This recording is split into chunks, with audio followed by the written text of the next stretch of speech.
اعوذ باللہ من الشیطان الرجیم بسم اللہ الرحمن الرحیم یاسین والقرآن الحکیم۔ السلام علیکم ورحمۃ اللہ وبرکاتہ۔ عزیز ناظرین، سورہ یاسین کی چھٹی نشست میں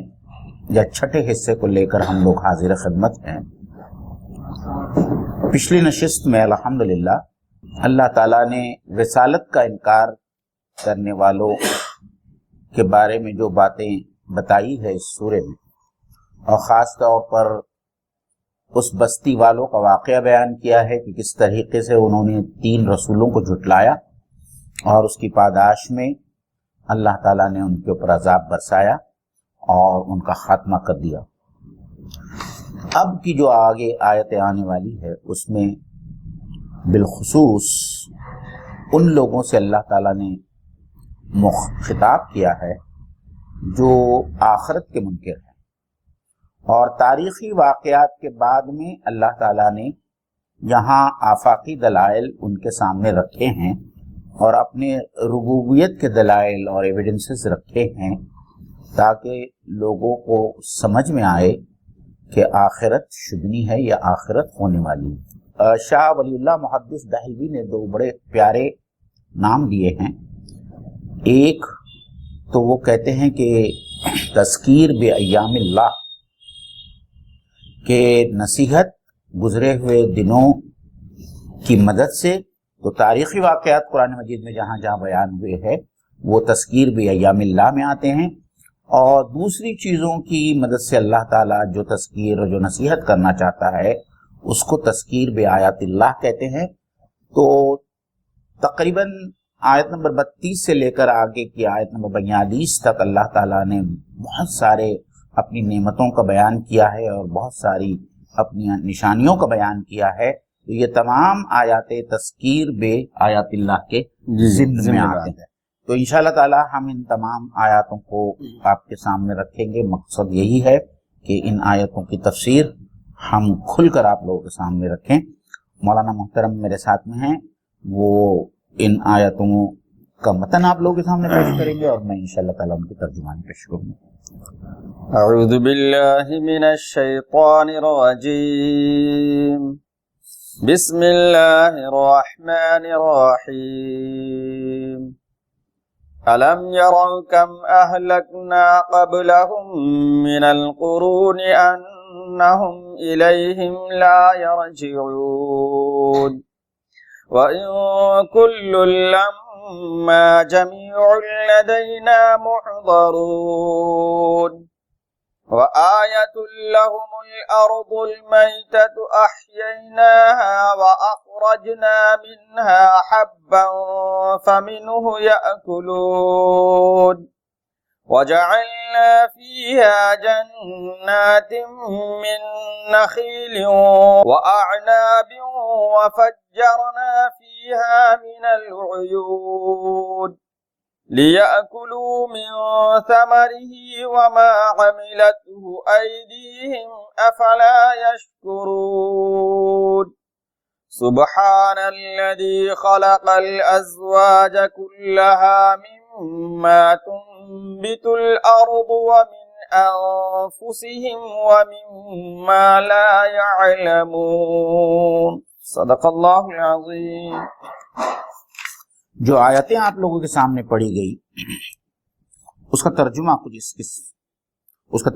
اس طریقے سے، اور یہ ترجمہ میں تفہیم القرآن سے آپ لوگوں کے سامنے رکھ رہا ہوں۔ کیا انہوں نے نہیں دیکھا کہ ان سے پہلے کتنی ہی قوموں کو ہم ہلاک کر چکے اور اس کے بعد وہ پھر کبھی ان کی طرف پلٹ کر نہ آئے؟ ان سب کو ایک روز ہمارے سامنے حاضر کیا جانا ہے۔ ان لوگوں کے لیے بے جان زمین ایک نشانی ہے، ہم نے اس کو زندگی بخشی اور اس سے غلہ نکالا جسے یہ کھاتے ہیں، ہم نے اس میں کھجوروں اور انگوروں کے باغ پیدا کیے اور اس کے اندر سے چشمے پھوڑ نکالے تاکہ یہ اس کے پھل کھائیں۔ یہ سب کچھ ان کے اپنے ہاتھوں کا پیدا کیا ہوا تو نہیں ہے؟ پھر کیا یہ شکر ادا نہیں کرتے؟ پاک ہے وہ ذات جس نے جملہ اقسام کے جوڑے پیدا کیے، خواہ وہ زمین کی نباتات میں سے ہو یا خواہ خود ان کی اپنی جنس یعنی بنی نوع انسانی میں سے، یا ان اشیاء میں سے جن کو یہ جانتے تک نہیں ہے۔ اللہ تعالیٰ نے سچ کہا۔ مولانا یہ آیتیں ہیں اور جن کی تمہید ہم ناظرین کے سامنے باندھ چکے ہیں، تو ہم انشاءاللہ تعالی الم یرو کم اہلکنا قبلہم من القرون سے شروع کریں گے۔ جی اور یہ دوبارہ خطاب انہی مشرکین مکہ سے ہو رہا ہے، اور ان سے یہ کہا جا رہا ہے کہ جس طریقے سے اللہ تعالیٰ نے ان سے پہلے کی قوموں پر عذاب نازل کیا اور ان کو تہس نہس کر کے رکھ دیا اور اس طریقے سے برباد کیا کہ وہ واپس پلٹ کر نہیں آ سکے۔ قرآن مجید میں سورہ یاسین میں خود ایک آیت ہے کہ ان کو وصیت کرنے تک کی مہلت نہیں ملے گی جب موت ان کو آن لیں گی۔ تو انشاءاللہ تعالی جب ہم اس آیت پر آئیں گے تو ہم زیادہ تفصیلاً اس کا ذکر کریں گے۔ اور پھر اس کے بعد میں کہا جا رہا ہے ان کل لما جمیع لدینا محضرون، اور یہی نہیں ہے کہ وہ ہلاک کر دیے گئے اور یہاں ان کی زندگی کی کہانی ختم نہیں ہوئی، بلکہ حقیقت یہ ہے کہ ان سب کو ایک روز جمع ہو کر اپنے اللہ کے سامنے حاضر ہونا ہے۔ تو جو لوگ یہ سمجھتے ہیں کہ موت کے ساتھ میں زندگی کا خاتمہ ہے اور جو کچھ انہوں نے کیا ان کی کہانی یہیں ختم ہو جائے گی، اللہ تعالیٰ اس کی تردید کر رہے ہیں، اور اللہ تعالیٰ صاف اور واضح طور پر کہہ رہے ہیں کہ ایک روز ایسا آئے گا کہ جو لوگ مر چکے ہیں ان کو دوبارہ اٹھایا جائے گا اور اللہ کے حضور حساب اور کتاب کے لیے ان کی پیشی ہوگی۔ تو اگر کفار مکہ اور مشرکین مکہ کہیں اس مغالطے میں مبتلا ہیں کہ اللہ کے رسول صلی اللہ علیہ وسلم کو جھٹلائیں گے، حق کا اعتراف نہیں کریں گے اور مرنے کے بعد میں جو ہے ان کی کہانی ختم ہو جائے گی، تو انہوں نے اس آیت سے اللہ نے جو قرآن مجید میں اتاری ہے وہ سمجھیں کہ ان کی کہانی ختم ہونے والی نہیں ہے، ان کو بھی دوسری قوموں کی طرح اللہ کے سامنے ایک روز حساب اور کتاب کے لیے حاضر ہونا۔ اب اگلی آیت پہ چلتے ہیں۔ وَآیَةٌ لَهُمُ الْأَرْضُ الْمَيْتَةُ، یہ ان لوگوں کے لیے بے جان زمین میں ایک نشانی۔ جی، تو پہلی بات تو یہ ہے کہ لفظ آیت ڈکشنری کی میننگ آتی ہے نشانی کی۔ جی، فرعون، قوم فرعون اور فرعون پر جو نشانیاں بھیجی گئی تھی اس کے لیے بھی آیت کا لفظ آیا، آیات کا لفظ۔ معجزہ کے لیے بھی آیت کا لفظ استعمال کیا گیا ہے قرآن مجید میں۔ اور آیت عام طور سے جو عوام میں مشہور ہے، قرآن کی ایک آیت مکمل ہو اس کو بھی آیت کہتے ہیں۔ اس لیے ناظرین کرام اگر اس طریقے سے کبھی ہم تلاوت کریں جہاں پہ آیت کا لفظ آئے اور مومنوں کا ذکر ہو، رسولوں کا ذکر ہو، کفار کا ذکر ہو، تو اس سے یہ بات سمجھ میں آتی ہے کہ آیت سے مراد وہاں پر نشانی کا ذکر ہوگا۔ تو یہاں پر بھی مری ہوئی زمین یعنی ایسی زمین جو مردہ ہے، دھوپ کی وجہ سے بالکل سوکھ چکی ہے اور بظاہر دیکھنے میں ایسا لگتا ہے کہ گھاس پھوس اگانے کی اس کے اندر صلاحیت نہیں، اس پر خدا کی جب بارش ہوتی ہے، اللہ کے حکم سے جب بارش ہوتی ہے تو پھر وہ زمین کیسے زندہ ہو جاتی ہے۔ میرا خیال ہے معین بھائی یہ کفار قریش جو منکرین آخرت تھے اور دوبارہ جی اٹھنے کا انکار کر رہے تھے، ان کے لیے ان کے لیے ایک نشانی ہے، اور اللہ یہ کہنا چاہ رہے ہیں احییناہا، کہ ہم اسے زندہ اس زمین کو زندہ کر دیتے ہیں۔ اور ہم بھی دیکھتے ہیں کہ برسات سے پہلے زمین کی کیا صورتحال ہوتی ہے، اور جب بارش شروع ہو جاتی ہے تو پھر زمین کیا کہ ایسی جگہوں پہ بھی گھاس پھوس اگنے لگتے ہیں جہاں پہ نہیں اگ پاتے ہیں عام طور سے، جیسے گھروں پہ، دیواروں پہ، مڈیروں پہ۔ تو یہ اللہ تعالیٰ بتا رہے ہیں کہ کس طریقے سے یہ اس میں جان پڑ گئی، تمہارے مرنے کے بعد جب دوبارہ قیامت برپا ہوگی تو اس وقت تمہارے جسموں میں جان ڈالی جائے گی اور تمہیں حاضری دینا ہوگا حساب و کتاب کے لیے۔ اب آگے وَأَخْرَجْنَا مِنْهَا حَبًّا فَمِنْهُ يَأْكُلُونَ، اور ہم نے نکالا اس سے، منہا سے مراد زمین میں، زمین سے ہم نے نکالا حبًّا، غلہ، اناج، فَمِنْهُ يَأْكُلُونَ، تو اس سے وہ کھاتے ہیں۔ مومن بھائی یہ اللہ تعالیٰ نے ذکر بہت ساری چیزوں کا کیا ہے، کھانے پینے کی چیزوں میں سے جو زمین سے نکلتی ہے یہاں پر، اس میں سب سے پہلے حب کا لفظ کیوں لایا گیا؟ حب سے مراد غلہ ہوتا ہے، تو انسان کی بنیادی ضرورت جو ہوتی ہے وہ چاول، گیہوں، جی، جس کو ہم غلہ کہتے ہیں، یہ سب سے پہلے اور یعنی کھانے کی جو بنیادی ضرورت ہے، اس لیے اللہ تعالیٰ نے یہاں جو ہے حب کا ذکر کیا پہلے کیا ہے۔ اور مولانا میں ایک بات اور ناظرین کے سامنے رکھنا چاہوں گا، جہاں تک کہ آیت کا سوال ہے، آپ نے بڑا اچھا وہ موضوع لوگوں کے سامنے رکھا۔ جب قرآن مجید کی آیت کو آیت اس لیے کہتے ہیں کہ قرآن مجید کی ہر آیت ایک نشانی ہے۔ جی جی جی، ماشاء اللہ، بہت، قرآن مجید کی ہر آیت ایک نشانی ہے اور وہ نصیحت کا کام کرتی ہے، اور ایک معجزہ ہے، معجزہ کو بھی آیت کہتے ہیں، تو قرآن مجید کی ہر آیت ایک معجزہ بھی ہے، تو اس کے بہت سارے پہلو ہے۔ تو اللہ تعالیٰ بھی جو ہے یہ نشانیاں، دیکھیے اس کو بہت مفسرین نے بہت اچھے انداز میں سمجھایا ہے۔ نشانی کس کو کہتے ہیں؟ ہم نشانی اپنے دوست کو دے کے آتے ہیں، تو جب بھی وہ دوست اس چیز کو دیکھتا ہے جسے ہم تحفتاً بطور نشانی دے کر آئے ہیں، تو اس کو ہماری یاد آتی، صحیح فرمایا، صحیح ہے نا؟ تو اسی طریقے سے یہ تمام چیزیں ہیں، چاہے وہ قرآن مجید کی آیتیں ہوں یا اللہ تعالیٰ کی جو آفاق اور انفس میں جو بہت ساری مخلوقات موجود ہیں، وہ سب اللہ تعالیٰ کی نشانیاں اس شکل میں ہیں، اس طریقے سے ہے کہ ان سب کو دیکھ کر اللہ تعالیٰ کی یاد تازہ ہونی چاہیے، اللہ تعالیٰ کی حکمت، اللہ تعالیٰ کی ربوبیت، اللہ تعالیٰ کی رحمت، ان تمام چیزوں کی یاد دہانی اور نصیحت حاصل ہونا چاہیے۔ اسی لیے اللہ تعالیٰ نے قرآن مجید میں ان آیتوں کا ذکر کیا ہے، اور اسی لیے جو شاہ ولی اللہ محدث دہلوی رحمۃ اللہ علیہ نے کہا ہے کہ قرآن مجید کی یہ تمام آیتیں اس زمرے میں آتے ہیں جس کا نام ہے تذکیر بآیات اللہ، کہ ہم نصیحت حاصل کریں ایسی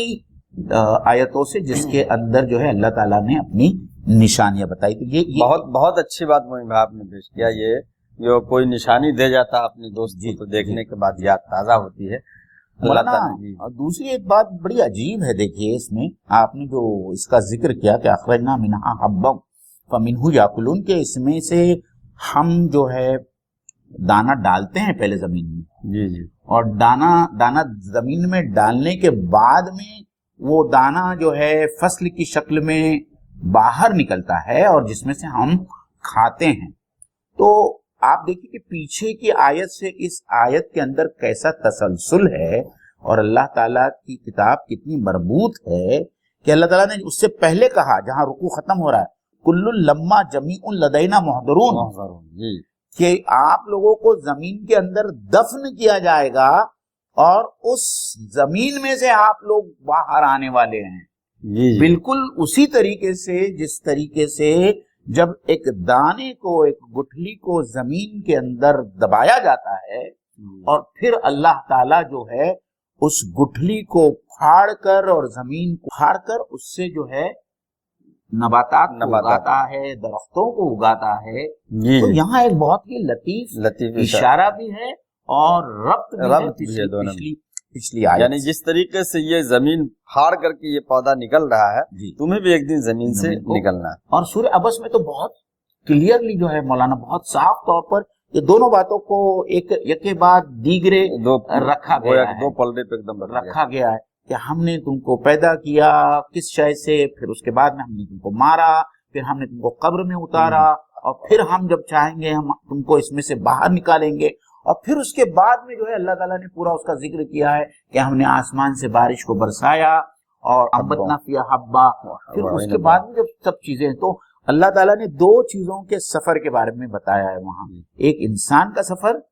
اور ایک دانے کا سفر، اور دونوں سفر میں جو یکسانیت اور موزونیت ہے اللہ تعالیٰ نے قرآن مجید میں بتایا، اور اس میں بھی زندگی موت کا تسلسل قائم رہتا ہے دانے کے اندر۔ دوسری بات اس میں موین بھائی، یہ اخرجنا سے یہ بات سمجھ میں آتی ہے کہ دانا ڈالنے کا ذکر اللہ نے نہیں کیا، اس لیے کہ ڈالنے کا کام انسانوں کا ہے، اخرجنا اس کو باہر نکالنا، وہ باہر نکالنے کا کام صرف اللہ کرتا ہے، یہ انسان کے بس کا نہیں ہے۔ بالکل اس میں جو ہے نا مولانا، جیسا کہ ہم آگے دیکھیں گے، اللہ تعالیٰ آگے کہتا ہے وما عملت ایدیہم، جی جی کہ یہ سب ان کے ہاتھوں نے یہ سب کام نہیں کیا. دانا ڈالنے کا کام تو ان کے ہاتھوں نے کیا, کسانوں نے کیا, لیکن اس دانے سے اتنی ساری بالیاں اگانا, جی جی جی, ایک دانے سے کئی, ایک دانے سے کئی بالیاں, اور ایک بالی سے کئی دانے جو ہے, جیسا سورہ بقرہ کے اندر اس کا ذکر ہے, تو یہ سب کام تو اللہ ہی کرتا ہے, یہ انسان کے بس کی بات نہیں. ہم انشاءاللہ اس آیت پر آئیں گے تو مزید اس کے اوپر ہم بات کریں گے. وَجَعَلْنَا فِيهَا جَنَّاتٍ مِّن نَخِيلٍ وَأَعْنَابٍ, اور ہم نے بنایا اس میں جنات. اس میں سے مراد موہن بھائی یہ زمین کے اندر جی. جنات مطلب یہ کہ باغات, من نخیل کھجور کے, وَأَعْنَابٍ اور انگور کے باغات. اس میں 2 پھلوں کا ذکر ہے. حالانکہ تمام پھل اللہ ہی نے پیدا فرمائے ہیں, اور 2 پھلوں کے علاوہ بھی دنیا میں بہت سارے پھل ہیں, لیکن یہاں پہ کھجور اور انگور کا ذکر موین بھائی صرف اتنا ذکر کیوں کیا گیا؟ عربوں کے یہاں کھجور جو ہے ان کے زندگی کا ایک جزو لا ينفک تھا, ایک دم, مطلب اس کے بغیر تو ان کی زندگی پوری نہیں ہو سکتی تھی. ان کی زندگی کھجور سے شروع ہوتی تھی اور کھجور پہ ختم ہوتی تھی. اور عرب میں یہ بات بھی دیکھی گئی ہے کہ عام طور پر جو باغات ہوتے تھے کھجور کے, ان کے درمیانی حصے میں انگوروں کی کاشت کی جاتی تھی, کیونکہ انگور کی فصل جو ہوتی ہے وہ بڑی نازک ہوتی ہے. اور ہم نے سورہ کہف میں بھی وہی پڑھا ہے کہ انگور کاشت کو چاروں طرف سے جو ہے باغات میں جو ہے کھجوروں کے درختوں نے گھیر رکھا تھا یہاں. لیکن مولانا اس میں ایک بڑا اچھا اور بڑا عجیب نقطہ ہے جو اللہ تعالیٰ کی شکر گزاری کی طرف ہم کو ابھارتا ہے. اگر اللہ تعالیٰ انسانوں کو زندہ رکھنا ہی چاہتا تو صرف غلہ ہی مہیا جی کافی تھا. ہم گیہوں کھاتے, چاول کھاتے, جواری کھاتے, روٹی کھاتے, تھوڑی بہت سبزیاں تھیں, انسان زندہ رہتا. لیکن اللہ تعالیٰ کا یہ کیسا احسان ہے انسانوں پر کہ اللہ تعالیٰ نے اس کے ساتھ میں کچھ اور پھل اور میوے جات کا بھی بندوبست کیا. جو ہماری فطری طبیعت ہوتی ہے کہ بھئی کھانا کھانے کے بعد میں کچھ انسان میٹھا کھائے, تو اللہ تعالیٰ نے 1-2 نہیں ہزاروں اقسام کے پھلوں کو پیدا کیا. اور اس کے ساتھ میں اللہ تعالیٰ نے انسانوں میں جو فطری چاہت ہوتی ہے خوشبو کی, تو اللہ تعالیٰ نے اس کے ساتھ میں ریحان اور خوشبوؤں کو بھی پیدا کیا. اسی لیے وہ اللہ تعالیٰ سورہ رحمان میں فرماتا ہے کہ فَبِأَيِّ آلَاءِ رَبِّكُمَا تُكَذِّبَانِ, کہ ہم نے پھول بھی پیدا کیے اور خوشبو بھی پیدا کی. تو یہاں یہ اللہ تعالیٰ بتانا چاہتا ہے کہ اگر میں چاہتا تو میں تم کو صرف دال اور سبزی اور گلے کے اوپر جو ہے رکھ چھوڑ دیتا, محدود کر دیتا. لیکن یہ میری رحمانیت ہے, یہ میری رحمت ہے کہ صرف میں نے اس کو اس پر محدود نہیں کیا, بلکہ اس کے علاوہ انواع قسم کی جو ہے پھل اور دوسرے فروٹ جو ہے وہ میں نے تمہارے سامنے. اللہ تعالیٰ ہم سے یہ کہتا ہے کہ تم کو ہمارا کتنا شکر گزار ہونا چاہیے تھا. وَفَجَّرْنَا فِيهَا مِنَ الْعُيُونِ, یہ بھی بات جو ہے مولانا سمجھنے کی ہے کہ صرف اس نے یہ چیزیں اگائی نہیں, بلکہ ان کی آبیاری کے لیے جو ان کو زندہ رہنے کے لیے جو سب سے ضروری چیز ہے وہ ہے پانی. تو اللہ تعالیٰ نے وہاں پانی کا بھی بندوبست کیا. تو اللہ تعالیٰ یہ بھی بتا رہا ہے کہ ایسا نہیں ہے کہ میں نے صرف فصلیں اگائی, بلکہ ان فصلوں کی آبیاری کے لیے میں نے تمہارے لیے پانی کا بھی بندوبست کیا. مولانا ایک بہت عجیب بات ہے جو ہم کو اس آیت سے یہ سمجھنا چاہیے کہ اللہ تعالیٰ نے اس دنیا میں باغات, پھل, میوہ جات کیوں پیدا کیا, اور یہ ایک سمجھنے کی بات ہے. تو ایک مفسر نے ایک بڑا اچھا نقطہ لایا ہے کہ یہ جنت کا پریویو ہے. اگر ہم اس دنیا میں اللہ تعالیٰ ہم کو آم نہیں کھلاتا تو ہم کو آم کا ذائقے کا علم کیسا ہوتا, کیسے ہوتا. اور پھر اگر اللہ تعالیٰ کہتا کہ میں جنت میں تم کو آم کھلانے والا ہوں, تو وہ آم کا کھانا جنت حاصل کرنے کے لیے ترغیب کا باعث نہیں ہوتا. کس طریقے سے ہوتا؟ اس کا ذائقہ ہی انسان نہیں چکھا ہو دنیا میں. اگر دنیا میں اللہ تعالیٰ باغات نہیں بناتا, اتنے خوبصورت جو ہے سرسبز باغات نہیں بناتا, اور پھر یہ کہتا کہ میں جنت میں تم کو سرسبز باغات میں رکھوں گا، تو انسان کا ذہن ان باغات کا تصور ہی نہیں کر سکتا تھا، کیونکہ اس نے اپنی دنیا کی زندگی میں باغات کو کبھی دیکھا ہی نہیں۔ تو دراصل قرآن مجید میں اللہ تعالیٰ نے ان تمام چیزوں کا ذکر کیا ہے، اور ہم کو اس دنیاوی زندگی میں اللہ تعالیٰ نے یہ تمام چیزیں مہیا کی ہے، اس لیے کہ ہم ان کا مزہ چکھیں، ان کو سمجھیں کہ اس سے کتنا لطف اور ذائقہ ہے اور لطف اٹھایا جا سکتا ہے، اور پھر یہ ہمارے لیے موٹیویشن کا ایک سامان بنے، ترغیب کا سامان بنے کہ جب دنیا کے میوہ جات اور دنیا کے باغ و بہار اتنے خوبصورت ہے اور میوہ جات اتنے میٹھے ہیں اور لذیذ ہے، تو پھر جنت کے باغ و بہار کا کیا عالم ہوگا اور وہاں کی لذتوں کا کیا عالم ہوگا۔ جی بالکل صحیح، بالکل صحیح۔ آگے چلتے ہیں۔ جی، لِيَأْكُلُوا مِن ثَمَرِهِ، تاکہ وہ کھائیں اس کے پھلوں میں سے۔ یہ ثمرہ کی ضمیر زمین کی طرف بعض مفسرین نے کہا، لیکن زیادہ مفسرین کی رائے اور بہتر یہ ہے کہ وہ اللہ کی طرف، اللہ کی پیدا کردہ پھلوں میں سے وہ کھائیں۔ گویا کہ اللہ نے یہ واضح کر دیا کہ یہ پھل فروٹس جو بنائے گئے ہیں ہم انسانوں کے کھانے کے لیے، تو ہمیں کھانے کے بعد خدا کا شکر بھی ادا کرنا چاہیے۔ اس کے بعد ہے وما عملت ایدیہم، تو ایک ترجمہ تو یہ ہے، ایک ترجمہ تو یہ ہے کہ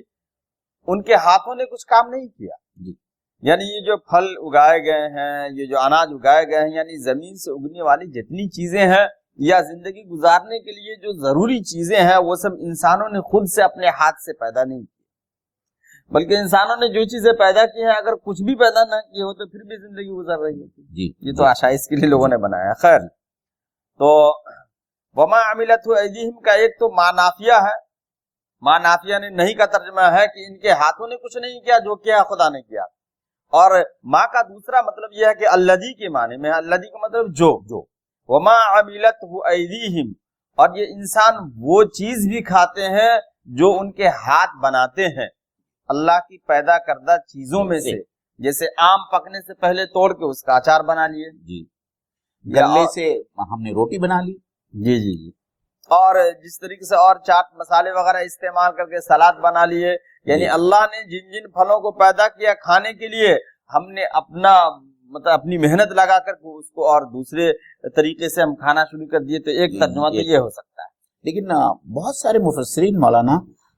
اس بات کے قائل ہے کہ یہاں اللہ تعالیٰ جو کہنا چاہتا ہے، کیونکہ قرآن مجید میں جا بجا جو ہے اس کی مثالیں ملتی ہے کہ یہ جو پھل تم کھا رہے ہو، ایک چھوٹی سی مثال میں ناظرین کے سامنے دینا چاہوں گا کہ بھئی آپ نے آم کی گٹھلی تو لگا دی، ٹھیک ہے، اور گٹھلی لگانے کے بعد میں آپ نے بہت اس کی نگہبانی کی، کھاد ڈالی، پانی ڈالا، اور جو ہے اس کے بعد کا جو عمل ہے اس پر آپ کا کوئی اختیار نہیں ہے۔ گٹھلی کا پھٹنا اور زمین سے باہر نکلنا اور بڑھنا اور پھر اس کے اندر آموں کا لگنا، یہ سب اللہ تعالیٰ کے اختیارات میں ہے۔ اور آپ یہ سوچئے کہ کیا آم کی جو چاشنی ہے اور جو مٹھاس ہے، کیا وہ انسان اپنے ہاتھ سے بناتا ہے؟ ممکن ہے، یہ تو اللہ تعالیٰ کی دین ہے، یہ اللہ تعالیٰ کی طرف سے عطا کردہ نعمت ہے۔ تو اللہ تعالیٰ یہ بھی بتانا چاہتا ہے کہ تم بظاہراً کچھ کام تو کرتے ہو، لیکن آخر میں اس سے جو چیز حاصل ہوتی ہے وہ دراصل اللہ تعالیٰ کا فیض ہے، اس کا انعام ہے۔ یہ ایک بات جی جس طریقے سے قرآن مجید میں اللہ تعالیٰ ایک جگہ پر سورہ واقع میں فرماتا ہے کہ یہ بادلوں سے بارش کون برساتا ہے؟ تم برساتے ہو، اگر ہم چاہتے تو اس میٹھے پانی کو کھارا پانی کر دیں، پھر تم کیا کرتے؟ افلا یشکرون، وہاں پہ بھی کہا ہے کیا تم پھر بھی اللہ کا شکر ادا نہیں کرو گے؟ اور اسی طریقے سے اللہ دانے ڈالنے کے بارے میں زمین میں دانا تم ڈالتے ہو، اس سے ہم اناج اگاتے ہو یا تم اگاتے ہو، کیا تم اس کے بعد میں بھی اللہ، تو یہی وہی بات کو ایگزیکٹلی کہا جا رہا ہے افلا یشکرون، یعنی اتنی ساری نعمتیں اور اللہ تعالیٰ کے ربوبیت کی جو مثالیں ہم اپنی آنکھوں سے جس کا ہم مشاہدہ کرتے ہیں، اس کے بعد میں بھی اگر اللہ کا ہم شکر نہیں ادا کرے تو پھر یہی کہا جا سکتا ہے جو قرآن مجید کے الفاظ میں ہے کہ ان کے آنکھیں ہیں لیکن یہ آنکھوں سے دیکھتے نہیں، ان کے کان ہیں لیکن یہ اپنے کانوں سے سنتے نہیں، کہ دل ہے لیکن وہ دلوں سے سوچتے نہیں، بل یہ تو ان کی مثال تو جانوروں کی سی ہے، بلکہ جانوروں سے زیادہ گمراہ ہے۔ اللہ تعالیٰ ایسے لوگوں کو جو اللہ تعالیٰ کی نشانیاں، اس کے فضل و کمال اور اس کی نعمتوں کو استعمال کرنے کے بعد میں بھی اس کی طرف راغب نہیں ہوتے، رجوع نہیں کرتے، اس کا شکر ادا نہیں کرتے، اللہ تعالیٰ ان لوگوں کے بارے میں یہ کہتا ہے کہ یہ لوگ جانوروں سے بھی گئے گزرے۔ جی اب آگے کی آیت پہ چلتے ہیں۔ جی سبحان الذی خلق الازواج کلها مما تنبت الارض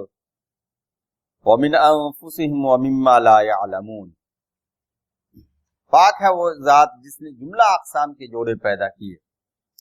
اب یہاں پہ مومن بھائی یہ کہنا ہے کہ سبحان الذی سے اس آیت کی شروعات کی پاک ہے۔ جی جی جی جی اس پہ بحث کی ہے، اچھی بحث ہوئی ہے اس پہ۔ اس سے خاص طور پر اللہ تعالیٰ یہ کہنا چاہتا ہے کہ جس طریقے سے اس دنیا میں بہت ساری چیزیں ہیں اور وہ اکثر جوڑ نظر آتی ہے یا مختلف قسموں کی نظر آتی ہیں، لیکن اللہ تعالیٰ کا کوئی جوڑ نہیں۔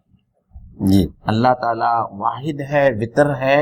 اور اللہ تعالیٰ کی ذات پاک ہے تمام عیوب سے کہ اسے کسی جوڑ کی یا اسے کسی صاحب کی یا اسے کسی بیوی کی کوئی ضرورت محسوس ہو، اور اسی لیے اللہ تعالیٰ نے یہاں سبحان کا لفظ لایا۔ جس میں دیکھیے سبحان کا لفظ آیا اور پھر ازواج کا لفظ آیا۔ ازواج یہ ثابت کر رہا ہے لفظ ازواج کہ گویا کہ کسی بھی جنس کی تکمیل کے لیے دوسرے اس کے جنس کا ہونا جو اس کی تکمیل کرے ضروری، لیکن خدا جو ہے ان سب چیزوں سے پاک ہے اور خدا وطر ہے، اس کی تکمیل کے لیے کسی اور چیز کی ضرورت نہیں۔ تو اور دوسری بات یہ ہے کہ اس میں سبحان کا لفظ اس لیے بھی لایا کہ اس سے پہلے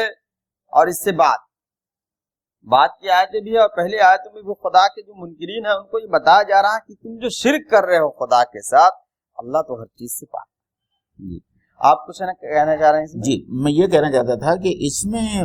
بڑی پیاری بات جو اللہ تعالیٰ نے بیان کی ہے کہ زمین میں سے جو کچھ اگتا ہے اس میں بھی مختلف اقسام ہے، اور نر اور مادہ ہے، جس طریقے سے نر اور مادہ انسانوں میں اور جانوروں میں نظر آتے ہیں، لیکن ازواج کو صرف نر اور مادہ میں محدود کرنا صحیح نہیں ہے۔ جوڑ سے مراد یہ بھی ہے، اور آج ہم کو سائنس کے ذریعے یہ پتہ چلتا ہے اور مفسرین نے بہت ساری باتیں سامنے لائی ہے کہ خوشی کے ساتھ غم کا جوڑ ہے، دن کے ساتھ رات کا، دن کے ساتھ رات کا جوڑ ہے، قطب شمالی کے ساتھ میں قطب جنوبی کا جوڑ ہے، الیکٹران کے ساتھ میں پروٹون کا جوڑ ہے۔ تو یہ تمام چیزیں ایک دوسرے کے تکمیل کے لیے جو ہے وہ کمپلیمنٹ کرتی ہے، ایک دوسرے کے ساتھ میں مل کر یہ دو ازداد مل کر جو ہے اس میں جو ہم آہنگی پیدا ہوتی ہے اور جس کی وجہ سے یہ زندگی چل رہی ہے۔ تو یہ ازداد کی جمع جو ہے وہ اس دنیاوی ہم آہنگی میں، دنیا میں جو ہم آہنگی اللہ تعالیٰ کا جو نظام ہے اس کی طرف اشارہ کرتی ہے، اور اسی سے توحید کی طرف بھی ایک اشارہ ہے کہ وہی اللہ تعالیٰ کی ذات ہے اکیلی جس نے اتنے ازداد کے مجموعے کو ایک ساتھ رکھ کر اس میں ایسی ہم آہنگی اور سنکرونائزیشن رکھا ہے کہ کہیں بھی جو ہے اس ازداد کا ہم کو احساس نہیں ہوتا۔ اور اس میں ایک اہم نقطہ جو مفسرین نے لایا ہے اور وہ یہ لایا ہے کہ اگر ہر چیز کا ایک جوڑ ہے تو پھر دنیا کی زندگی کا جوڑ کیا ہے؟ یہ آپ مولانا یاد کیجیے کہ سورہ زاریات میں بھی اللہ تعالیٰ فرماتا ہے وَمِن كُلِّ شَيْءٍ خَلَقْنَا زَوْجَيْنِ أَفَلَا يَتَذَكَّرُونَ، کہ جو چیزیں ہم نے بنائی ہے اس میں ہم نے جوڑ بنائے ہیں، افلا یتذکرون، پھر بھی یہ نہیں سوچتے۔ تو وہاں پہ بھی اللہ تعالیٰ یہی بات لوگوں کو سمجھانا چاہتا ہے کہ جس طریقے سے دنیاوی زندگی ہے جب ہر چیز کا ایک جوڑ ہے، نر کا مادہ ہے، خوشی کا غم ہے، دن کا رات ہے، نیگیٹو پول کا پازیٹو پول ہے جو ہم لوگ مقناطیس میں دیکھتے ہیں، الیکٹران کا پروٹون دیکھتے ہیں، یہاں تک کہ آج کل سائنٹسٹ مولانا اس بات کے قائل ہو گئے ہیں کہ یہ جو مٹیریل ہے، میٹر، مادہ، ایک جو دوسری دنیا ہے اس میں اس کا جوڑ اینٹی میٹر ہوگا، اور شاید جنت میں بہت ساری چیزیں اس اینٹی میٹر سے بنی ہوئی ہوں گی. تو یہ میٹر کا جو ہے وہ بدل یہ ہے، زوج ہے،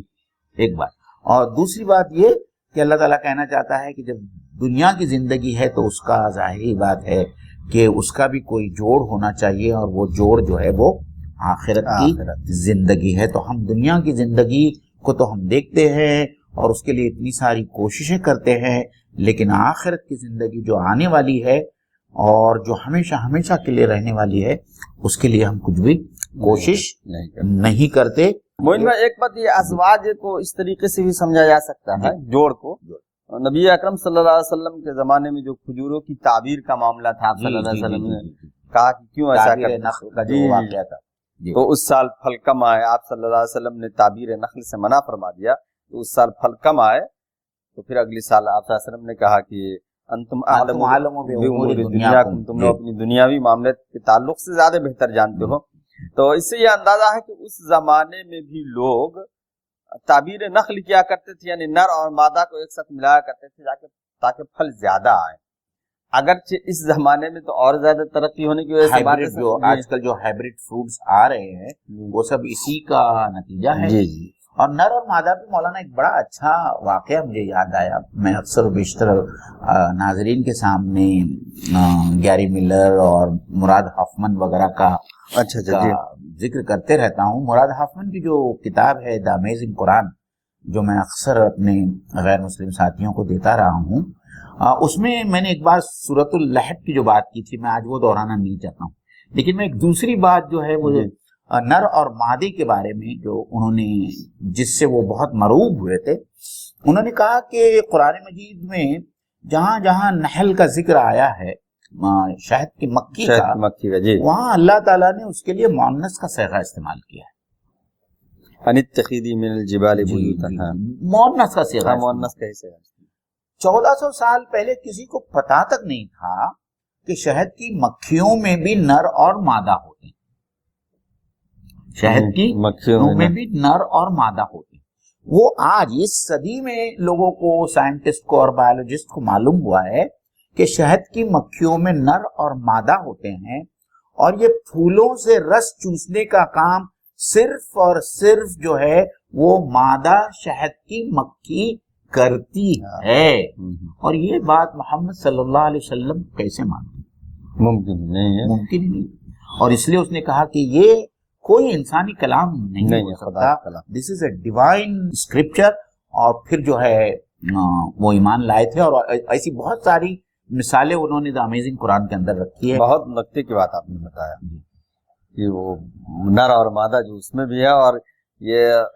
کھجوروں سے، یہ پھلوں سے جو چوسنے کا جہاں جہاں ذکر ہے سورہ نحل میں، ہر جگہ مؤنث کا لفظ استعمال ہے. اور مولانا آگے دیکھیے اللہ تعالیٰ کی فصاحت اور بلاغت، وہ مما لا یعلم، یعنی قیامت تک ایسی بہت ساری چیزیں ہم کو معلوم ہوں گی جو آج ہم کو معلوم نہیں ہے، جس میں جوڑ کیا ہوں گے، نظر آئیں گے. جوڑ یا اقسام، جوڑ یا اور نظر آئیں گے. ابھی تو اقسام پہ اقسام نکل رہی ہے چیزوں کی، اقسام کھانے پینے کی چیزیں. تو اللہ نے ان تمام چیزوں کا احاطہ خالی اس سے وَمِمَّا لَا يَعْلَمُونَ. مولانا آپ نے دوسری چیز غور کی، اس دن میں پڑھ رہا تھا تو دیکھیے یہ سورہ یاسین جو ہے وہ 36ویں آیت سورہ ہے، اور یہ آیت 36ویں آیت. اچھا، ماشاءاللہ، 36 اور 36 کا جوڑ ہے آیت. جی. یہ اللہ تعالیٰ کا کلام ہے اور اس کا اعجاز. مولانا آدمی جتنا اس کے اوپر سوچے وہ کم ہے کہ سورہ یاسین 36ویں سورہ ہے، اور یہ آیت جو ازواج کی بات کر رہی ہے اور جوڑ کی بات کر رہی ہے، وہ آیت کا نمبر بھی 36 ہے. تو یہ 36 کا ایک جوڑ ہے، اور ظاہری بات ہے کہ اتنا بڑا کلام لکھنا جو ہے کوئی آدمی اس طریقے سے نہیں ایسا کوئی کلام آتھر نہیں کر سکتا. اور ویسے بھی یہ جو عدد ہے یہ عدد جو ہے جس عدد پہ آیت مکمل ہو رہی ہے وہ طاق نہیں جفت ہے. 36 جو ہے جفت ہے نا, 35 یا 37 نہیں. الحمدللہ. چلیے. وآیۃ لہم اللیل, اور ان کے لیے رات نشانی ہے, ایک نشانی ہے. یہ اس سے پہلے بھی آیت کا لفظ آیا ہے اور یہاں بھی. ایک بات اور میں بتا دوں کہ عربی میں جو ہے نکرہ جب کسی چیز کو استعمال کرتے ہیں یعنی دو پیش دو زبر دو زیر کے ساتھ کامن اور تفخیم کے لیے, تفخیم یعنی بلندی کے لیے, بلندی اور اس کی عظمت کو بیان کرنے کے لیے آتا ہے کامن ناؤن. تو یہاں پر عظمت کی بیان کرنے کے لیے کہ رات ان کے لیے نشانی ہے. نسلخ منہ النہار فاذا هم مظلمون, دن کو ہم اوپر سے دن ہٹا دیتے ہیں, کھینچ لیتے ہیں تو پھر وہ اندھیرا چھا جاتا ہے, اندھیرے میں ہو جاتے ہیں. تو سالہ کا یہاں پہلی بات تو یہ ہے کہ لیل کا ذکر آیا ہے, پہلے لیل کا ذکر آیا کہ رات بھی نشانی ہے. اور دوسری بات اس میں ہے کہ سلاخہ یا سلوخوں کی میننگ آتی ہے کھینچنا, جس طریقے سے جانور کی کھال کھینچی جاتی ہے. تو اس سے یہ اندازہ ہوتا ہے کہ رات حقیقت اور دن کی چادر جو ہے اس پہ اللہ ڈالتا ہے پھر کھینچ لیتا ہے. جی آپ اس میں کچھ کہنا چاہیں گے؟ اس میں صرف یہی کہنا چاہیں گے کہ اللہ تعالیٰ اس میں واپس اپنے بندوں سے چاہتا ہے کہ بندے ان تمام آیتوں کے بارے میں اللہ تعالیٰ کی جو نعمتیں ہیں اس میں رات اور دن بذات خود دو بڑی نعمتیں ہیں, بہت بڑی نعمتیں ہیں. اللہ تعالیٰ قرآن مجید میں ایک جگہ فرماتا ہے کہ کیا ہوتا اگر میں اس زندگی میں قیامت تک صرف رات کی رات رکھتا, پھر کون سا انسان یا کون سی طاقت جو ہے وہ روشنی لاتا. اور اسی کے بعد میں کہا ہے کہ کیا ہوتا اگر میں قیامت تک صرف دن ہی دن رکھتا, تو کون ہے جو رات میں آرام کرنے کے لیے رات کو لے آتا. تو اور بھی ایک جگہ پہ اللہ تعالیٰ نے کہا ہے کہ وَجَعَلْنَا اللَّيْلَ لِبَاسًا وَجَعَلْنَا النَّهَارَ مَعَاشًا, کہ ہم نے رات کو لباس بنایا ہے اور اس میں لوگ تاکہ لوگ اس میں آرام کریں. اور آج سائنٹسٹ بھی اس بات کے قائل ہے کہ رات میں ملنے والی نیند کی جو کوالٹی ہوتی ہے اس کا مقابلہ دن میں ملنے والی نیند کی کوالٹی کبھی نہیں کر سکتی, کیونکہ رات کے وقت اللہ تعالیٰ نے کچھ ایسے انزائمز ہیں جو صرف رات کے وقت جسم کے مختلف غدود اس سے ان کا اخراج ہوتا ہے, اور ان انزائم کی وجہ سے جو ہے انسان سو پاتا ہے. اور یہ غدود جو ہے یہ انزائم کو دن کی روشنی میں ان کا اخراج نہیں کرتے, اس لیے وہ نیند کی وہ کیفیت دن میں کبھی طاری نہیں ہو سکتی جو رات میں ہوتی ہے. اور سونے کے لیے جو ہے جب رات ہو جاتی ہے تو اطمینان ہو جاتا ہے, تمام ہمہ ہمی ختم ہو جاتی ہے, تو جو سکون میسر آتا ہے وہ سونے کے لیے بہت ضروری ہے. اور دن میں مصروفیات کے لیے, دنیاوی کام جام کے لیے روشنی کی ضرورت ہے, انرجی کی بھی ضرورت ہے. سورج کی روشنی سے ہم انرجی بھی حاصل کرتے ہیں, ہماری فصلیں بھی پکتی ہیں. تو ہم کو رات کے چین اور اطمینان اور اندھیرے کے ساتھ میں انسانی زندگی کی تکمیل کے لیے دن کی روشنی اور سورج کی توانائی کی بھی ضرورت ہے. تو اللہ تعالیٰ پھر دوبارہ جو ہے انسانوں کو مخاطب ہو کر کہتا ہے کہ اس دن اور رات کے آنے جانے میں عقل مند لوگوں کے لیے نشانیاں ہیں. جیسا کہ سورہ آل عمران میں اللہ تعالیٰ نے فرمایا کہ ان فی خلق السماوات والارض واختلاف اللیل والنہار لآیات لأولی الالباب, کہ رات اور دن کے الٹ پھیر میں ایسے لوگوں کے لیے نشانیاں ہیں جو اولو الالباب ہیں, جو عقل مند ہیں. تو اللہ تعالیٰ یہ بھی کہنا چاہتا ہے مولانا کہیں کہ جو لوگ ان نشانیوں سے فیضیاب نہیں ہوتے وہ بے عقل ہیں. بہت صاف, مطلب ایک دم لاجیکل جو اس کا ہم اگر اس سے ہم یہ حاصل کریں لاجک سے، منطقی طور پر اگر ہم سمجھیں تو اللہ تعالیٰ کہتا ہے کہ رات اور دن کے الٹ پھیر میں عقل مند لوگوں کے لیے نشانیاں ہیں، تو جو رات اور دن کے الٹ پھیر میں اللہ کی نشانیوں کو نہیں دیکھتا، اللہ تعالیٰ کی نزدیک یہ لوگ عقل سے پیدل ہے یا یہ عقل مند نہیں۔ گویا اس آیت میں جو آیت یہ مکمل کرتے ہیں اس پہ، جی اس آیت میں وہ آیت لہم اللیل، اس میں دو باتیں اور ہے۔ ایک تو یہ ہے کہ اس سے پہلے اللہ نے نعمتوں کا ذکر کیا ہے نشانیوں کا نام دے کر، کہ یہاں بھی گویا رات اور دن یہ صرف نشانیاں ہی نہیں بلکہ خدا کی بہت بڑی نعمت بھی ہے۔ جی جی۔ اور اس میں مولانا آگے چل کر انشاءاللہ تعالی ہم ایک اور نقطہ ہے جو میں بیان کرنا چاہوں گا، اس کا میں صرف اس کی تمہید آپ لوگوں کے سامنے رکھوں گا کہ رات اور تاریکی کو عام طور پر گمراہی کے لیے بھی استعمال کیا جاتا ہے جی، اور قرآن مجید میں بھی اس کا استعمال ہوا ہے، ظلمات ظلمات اور اندھیرا۔ تو یہاں غالباً ایک لطیف اشارہ اس طرف بھی ہے کہ اللہ کے رسول جب آتے ہیں اور وحی کے ذریعے وہ لوگوں کی ہدایت کا سامان کرتے ہیں اور لاتے ہیں، ہدایت پیش کرتے ہیں لوگوں کے سامنے، تو وہ بندوں کو گمراہی کی تاریکی سے نکال کر ہدایت کی روشنی میں لاتے ہیں۔ اگر وہ اس ہدایت کی روشنی میں نہیں آتے تو پھر وہ تاریکی کی گمراہی میں ہی ختم ہو جاتا ہے۔ جی،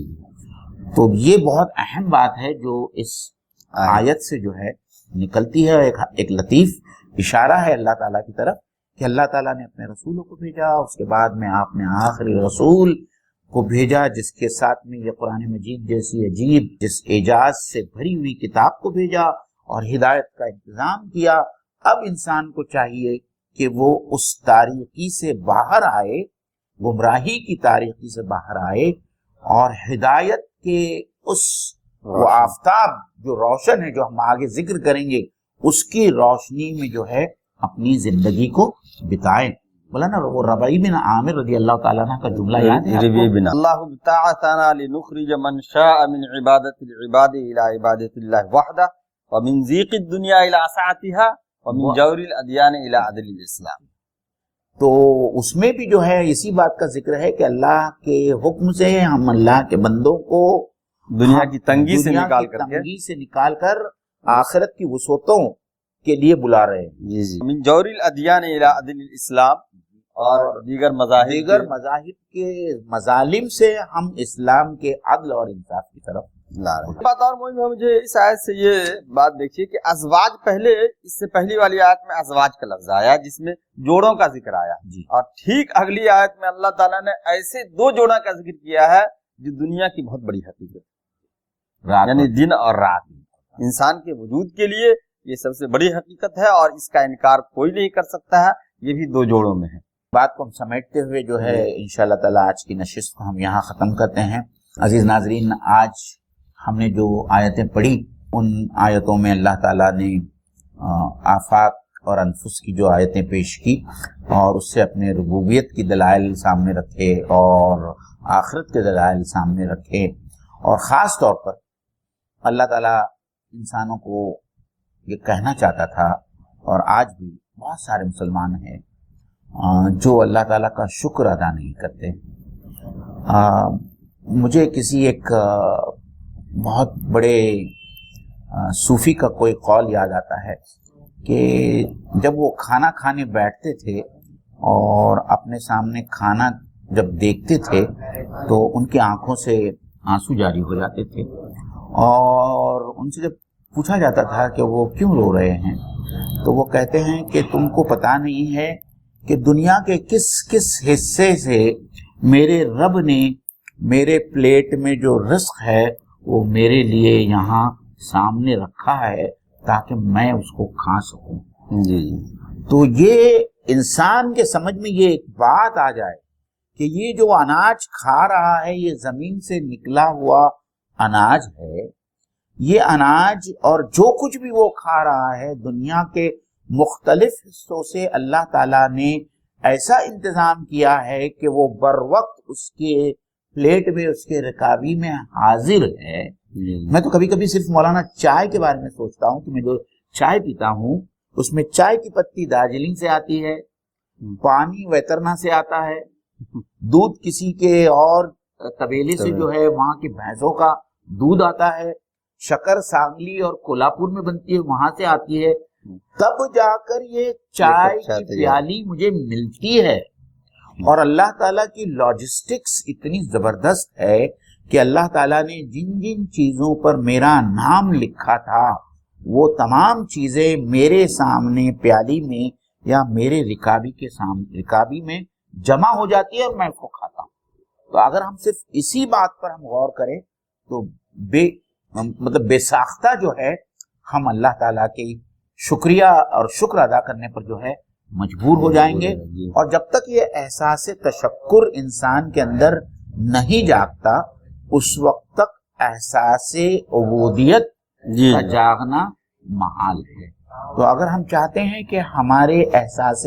عبودیت کو ہم جگائیں کہ ہم اللہ تعالیٰ کی عبادت کریں، وہ اسی وقت ممکن ہو سکتا ہے جب ہم اس احساس تشکر کے جذبے کو جو ہے پروان چڑھائیں. جی اللہ تعالیٰ سے دعا ہے کہ اللہ تعالیٰ ہم سب کو اپنا شکر گزار اور عبادت گزار بندہ بنائیں اور اس وقت بننے کی توفیق عطا فرمائیں. انشاءاللہ تعالیٰ آگے کی آیتوں کی تفسیر اگلی نشست جمعرات 9:30 بجے اس محفل تفسیر میں آپ لوگوں کے سامنے پیش کی جائیں گی. وآخر دعوانا ان الحمدللہ رب العالمین. السلام علیکم ورحمۃ اللہ وبرکاتہ.